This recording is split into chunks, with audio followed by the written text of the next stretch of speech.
はい、こんにちは。今日は、プロボックス初心者が最初にやりたいカスタム5選というところで、お届けしたいというふうに思ってます。それでは行ってみましょ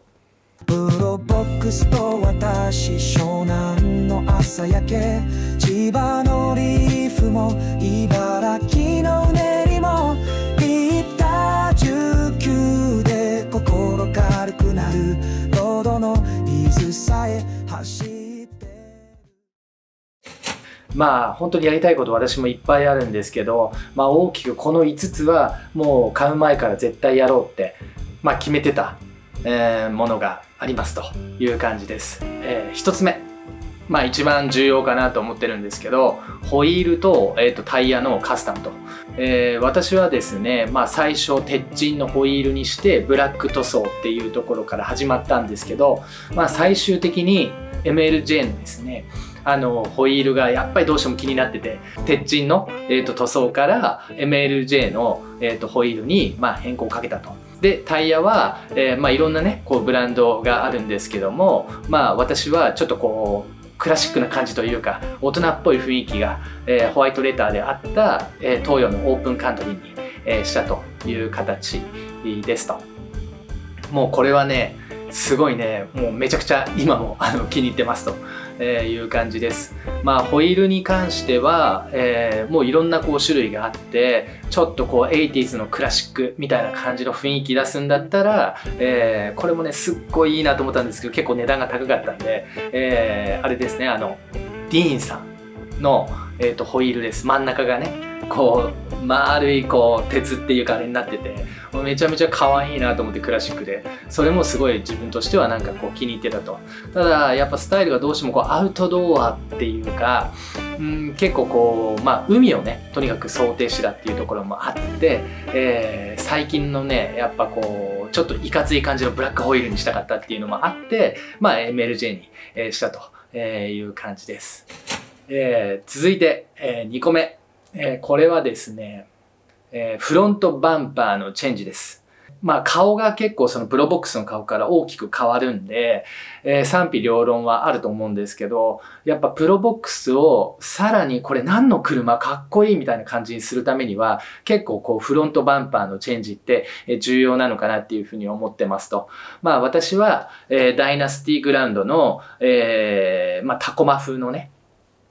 バンパーにもうものすごい惹かれて、雰囲気を出したかったんで、それにしたっていう感じなんですけど、それ以外にもいろんなバンパーたくさんね、出てて、もうかっこいいものたくさんあるんで、自分でね、ぜひ皆さんもこう探して、チェックしてもらったらなっていうふうに、思ってます。そして、3つ目。これはですね、シートカバーチェンジという形になります。そのままのこうファブリックだと、こうどうしてもやっぱこう、ね、車の中に入った時に、商用車感をやっぱ若干感じると。それをこう少しね、ケアするためにシートカバー入れると一気にね、中の雰囲気が変わるのかなっていうふうに思ってます。いろいろね、こうクラッチオさんから、ヴィンテージラインが出てたりとか、これ多分すごい人気だと思うんですけど、普通の、レザーっぽい感じが出てたりとか、いろんなこう種類あるんですが、私は、ちょっと色にこだわって、ベレッツァっていうブランドの、ココアっていうですね、カラーを、選択したと。もうこれだけでね、内装が結構ラグジュアリーになるんで、シートカバー上からこう被せるだけなんで、取り付け結構大変なんで、業者さんにね、お願いしちゃった方がいいとは思うんですけど、結構その比較的3万、4万ぐらいから、変えて、で、取り付けも多分3万ぐらいかかるのかな。ある程度廉価で一気にその中の雰囲気を変えられる、マスターアイテムなのかなっていうふうに、思ってますという感じです。続いて、4つ目。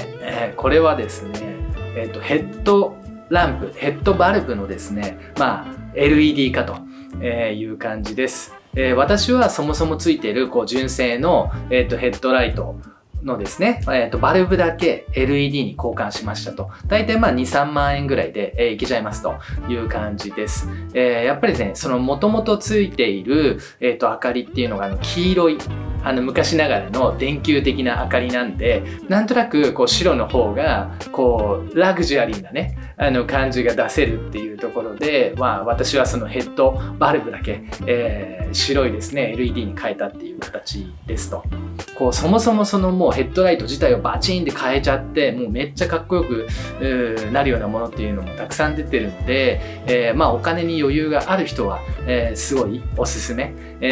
のアイテムになるのかなっていうふうに思ってます。私もねいつかちょっとねお金貯めたらやりたいななんていうふうに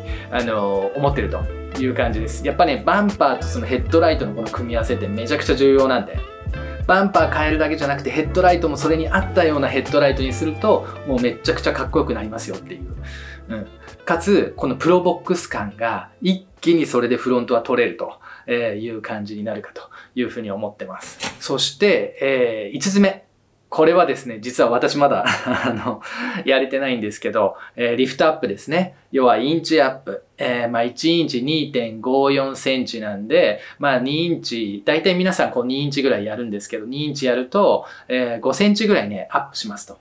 で、プロボックスやっぱりベースの高さは結構低いです。はい。見た目だけの問題じゃなくて、高速とかでこう車が並ぶと、隣にちょっと大きい車来ちゃうと、すごい圧迫感があるんですよねと。燃費効率ちょっと悪くはなると思うんですけど、インチアップができる方であれば、しといた方が、なんとなくこう車走ってて視界もね、広くなるし、いいのかなっていうふうに思ってますと。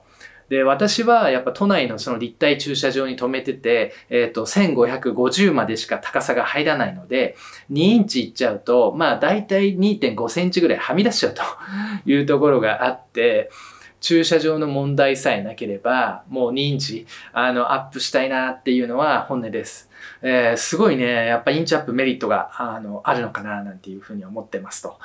今日はですね、プロボックス初心者、私も初心者なんですけど、が挑む、最初のカスタム5選というところで、お届けをしましたと。この5個やっとけば結構いい感じになるんじゃないかなっていうふうに思ってます。私もちょっと今悩んではいるんですけど、全塗装やりたいよねとか、あとハンドルをですね、ウッド状にしたいなとか、ナルディとかのね、ウッドのハンドルとかもかっこいいんですよ、すごい。後ろの後部座席の、乗り心地が悪いから、そのリクライニングをもっと倒せるための器具があったりとか、もうほんとね、やれることはいっぱいプロボックス本当にありますと。ミニ四駆をね、こういじるかのように、プロボックスをね、ゆっくりこうなんかいろいろカスタムしていくのも、本当にね、楽しいんじゃないかなっていうふうに、思ってます。ちょっとあんまりやりすぎちゃうと、もうカスタム車両バキバキだな、みたいな感じになっちゃうと、ちょっとやんちゃな空気が出ちゃうんで、私はあんまりそこまでやりすぎるのは好きでは、ないんですけども、なんとなくこう自然に見えるカスタムで、なんかこの車おしゃれだな、みたいな。これプロボックスなのみたいな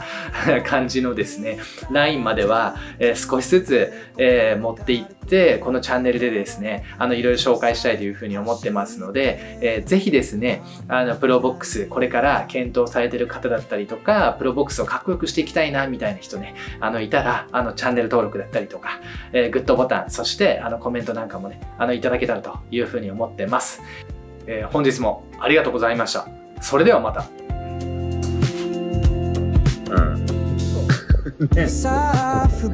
ってる時になんかグッグッグッちょっと今ねあんま見れない、ちょっとこっち寄っちゃうから、はい。